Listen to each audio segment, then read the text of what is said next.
One Piece chapter 1097 kali ini berjudul Genie. Cover story kali ini merupakan gambar Eiichiro Oda yang di-request dari Takashi yang berjudul Bartolome Kuma mencari salmon di sungai.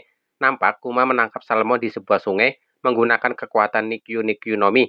Nampak Genie dengan alat manggangnya dan dua orang teman mereka di belakang Kuma di lain sisi sungai. Di kerajaan Sorbet di South Blue, tepatnya 8 tahun setelah insiden God Valley atau 30 tahun sebelum cerita utama, Kuma yang berusia 17 tahun menjadi pendeta dan tengah sibuk menyembuhkan sakit para lansia yang ada di kerajaan tersebut.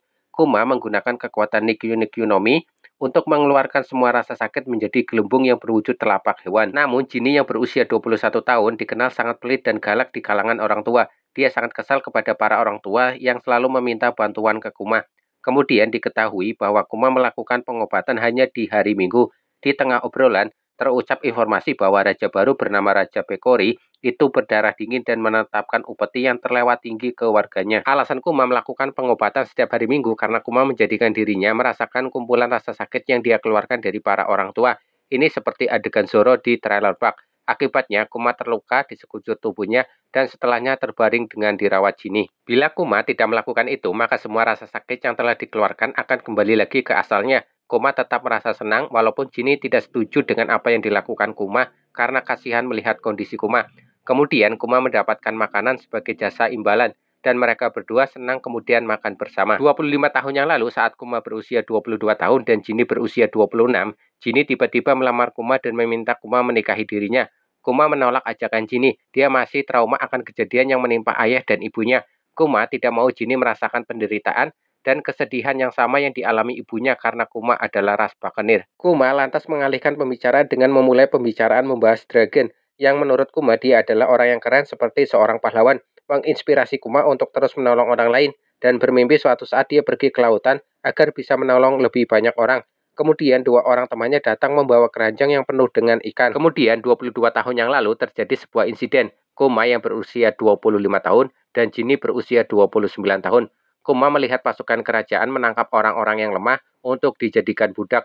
Kuma tentu marah mengetahui hal tersebut dan menyerang para prajurit kerajaan dengan teknik buah iblisnya. Sudah bisa ditebak, Kuma dijebloskan ke dalam penjara. Kemudian Genie dan 3 rekannya ikut dimasukkan ke penjara bersama Kuma karena mereka merusuh dan meminta Kuma untuk dibebaskan. Raja Sorbet membagi wilayah kerajaannya menjadi 2 wilayah. Wilayah utara yang makmur, lokasi pusat kerajaan, dan wilayah selatan yang kumuh dan miskin. Tempat tidak ada aturan dan hukum. Ini merupakan salah satu akibat dari aturan upeti yang harus dibayar kerajaan Sorbet ke pemerintah dunia. Di dalam penjara, Kuma mengatakan bahwa kondisi kerajaan Sorbet sudah tidak baik-baik saja. Raja Pekori dianggap sebagai bidak para Tenryubito. Kuma berniat melakukan gerakan perubahan untuk melawan Raja Pekori dengan segala kebijakannya yang menyengsarakan rakyatnya. Kemudian datanglah Dragon, Ivankov, dan para pasukannya dan berhasil menggulingkan pemerintahan Raja Pekori dan menyelamatkan rakyat kerajaan Sorbet. Ivankov bersama Dragon menemui Kuma dan Genie yang masih dalam penjara, membebaskan mereka dan mengajak bergabung dengan pasukan Dragon. Permulaan era bajak laut dan insiden Pulau Ohara, gerakan Dragon, Ivankov, dan pasukannya kemudian semakin terkenal ke penjuru dunia. Gerakan yang menjadi pondasi terbentuknya organisasi yang bernama Pasukan Revolusioner. Organisasi yang menentang segala bentuk penindasan dan kesewenang-wenangan yang dilakukan Tenryubito, pemerintah dunia beserta negara-negara aliansinya. Organisasi ini ternyata masih kekurangan dana, maka organisasi ini bergerak seperti tentara bayaran yang mendukung rakyat yang sudah mempunyai keinginan untuk menggulingkan pemerintahan suatu kerajaan dengan tetap membantu menyalakan api pemberontakan.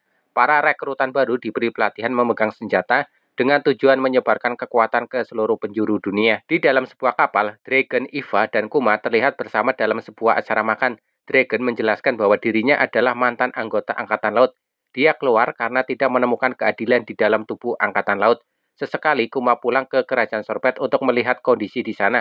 Tak terasa waktu telah berjalan sekitar 8 tahun. 14 tahun yang lalu, Kuma berusia 33 tahun dan Genie berusia 37 tahun. Di sebuah kerajaan, Genie sedang duduk sambil memegang senjata dan mengunyah tulang. Nampak sedang mengobrol dengan anggota pasukan revolusioner yang lainnya. Genie saat itu menjadi kapten pasukan revolusi timur. Genie sangat bersemangat dan tidak sabar karena tidak lama lagi akan bertemu dan berkumpul dengan Kuma. Kemudian nampak siluet kaki seseorang yang mendatangi mereka.